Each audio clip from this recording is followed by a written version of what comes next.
শীর্ষ সন্ত্রাসী সুব্রত বাইনকে ভারত থেকে বাংলাদেশ পাঠানোর পেছনে ছিল গভীর রাজনৈতিক উদ্দেশ্য, এমনটাই জানিয়েছেন অনুসন্ধানী সাংবাদিক জুলকারনাইন সায়ের।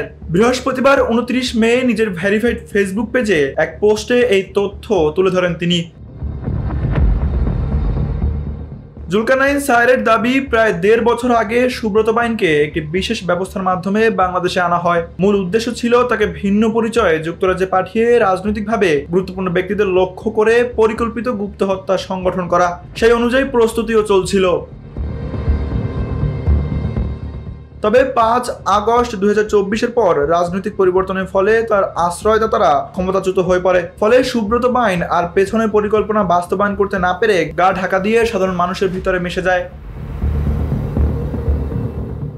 পোস্টে আরও উল্লেখ করা হয়, দেশের বর্তমান রাজনৈতিক প্রেক্ষাপটে সুব্রত বাইন ও তার সহযোগী মোল্লা মাসুদ নতুন করে কিছু ব্যক্তিকে লক্ষ্য করে গুপ্ত হত্যার পরিকল্পনা করছিল। কারা এই পরিকল্পনায় তাদের সহায়তা করছিল সে সম্পর্কেও গুরুত্বপূর্ণ তথ্য শিগগিরই সামনে আসবে বলে ইঙ্গিত দিয়েছেন জুলকারনাইন।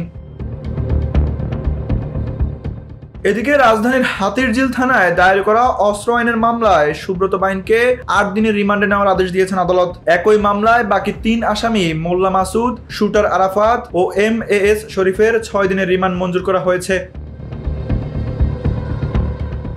এর আগে গত 27 মে মঙ্গলবার ভোরে কুষ্টিয়া জেলায় বাংলাদেশ সেনাবাহিনীর একটি বিশেষ অভিযানে সুব্রত বাইন ও তার ঘনিষ্ঠ সহযোগী মোল্লা মাসুদকে গ্রেপ্তার করা হয়।